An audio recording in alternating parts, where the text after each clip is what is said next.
եւ պարզենք մարդու իրավունքների վիճակը Հայաստանում։ Արեգնազ Մանուկյանը մեղադրվում է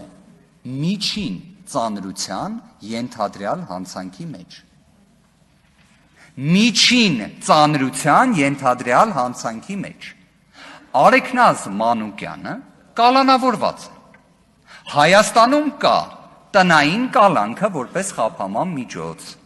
այլ խափաման միջոցներ։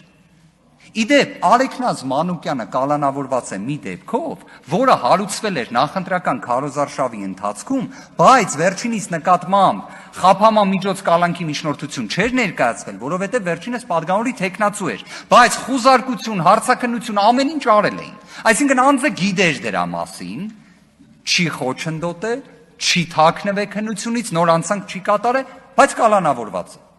Եվ իր մանկահասակ երեխային էլ չի կարող տեսնել, ում ծնունդը վաղն է իդեպ։ Բայց սա է այն իրավունքի ընկալումը, որը այս իշխանությունը որպես ազդակ փոխանցում է իրավապահներին։